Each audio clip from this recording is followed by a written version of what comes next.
What do you want to call it? That's what I'm saying. We've already said that, I repeat that. Again, being strong within knowing who you are as a person and confident in yourself. That's the best thing. That's the best thing I can say. We all have our flaws. That's what I want everybody to know. We all have our flaws. Every single one of us. No one in this earth don't have flaws. I don't care how beautiful you are, how much money you have. I'm just saying that is, you don't need to come back to yourself and feel so bad about yourself.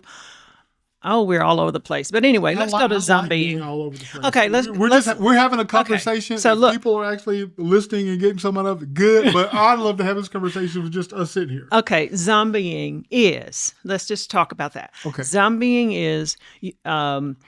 It's someone who previously ghosted you and then suddenly reappears, usually with no explanation and no apology, often acting like nothing really has happened. So they've just right back like nothing has happened and they're back in your life. Okay, Teresa. Can I tell you how my mind works? Tell me how your mind works. It's frightening, isn't it? I can tell you get nervous already. Okay, so let's just think this through.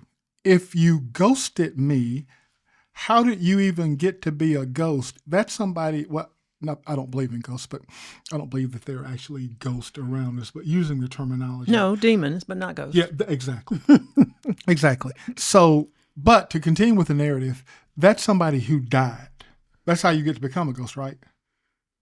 In scientific, forget about science. You saw Casper. You saw Casper the Friendly Ghost. Everybody knows this. So that's how you got to be a ghost, is that you died. Okay, so here's the point. Now we're talking about zombieing. You can't reappear into my life. You know why? Because you're gone? Because you're dead. Okay. Now, let's say you ain't really dead. You're dead to me. Okay.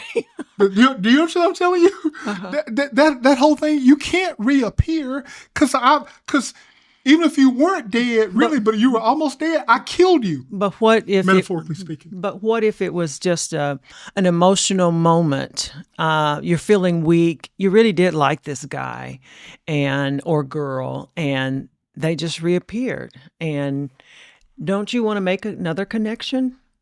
I can't make a connection with a dead person. This is the part I'm telling you. I think you're right on that aspect. But why? But you don't. But I'm just saying that's not what I see a lot. Yeah, I was gonna say let's move beyond me to the audience. Right. So why? And that's what I just said. If you're in a vulnerable place, you're already hurting, and then this person reappears, you're thinking, okay, he or she is coming back to me. They maybe thought about it, something, and they're back. So now you're thinking, should I give them a try or should I not? For me, I would probably say, your chance is up. I don't know if you say that or not. You strike me as more of a second, third chancer. No, I'm not. Okay, keep going. Anyway, so really zombieing shows a disregard for emotional impact. It's just a disregard. It's just often it indicates that self-centered person you talked about. The narcissist. And that emotionally immature behavior. Without an explanation. Now, it'd be different if you come back and you tell me something has happened and this is what you thought and whatever. That's common courtesy. I don't know. Do people have common courtesy sometimes? I don't know. They have common courtesy today. But I'm saying there's nothing you could come back and tell me after you disappeared to make it right that you've now reappeared. But you're saying most people aren't that black and white. Exactly. That's why I say, look at the person. Depending on you can't coach them to be that black and white? They will eventually get to a place of what they do is until you become that, you set boundaries of things you will not or will do. And that's what's going to help you manage this, going through this. That's what that's all about. But why does it hurt so much? That's a great question, Teresa. What's your answer? Well, like I say, we deal with our, I guess, everyday life. We deal with our trauma of our past. Everybody has it.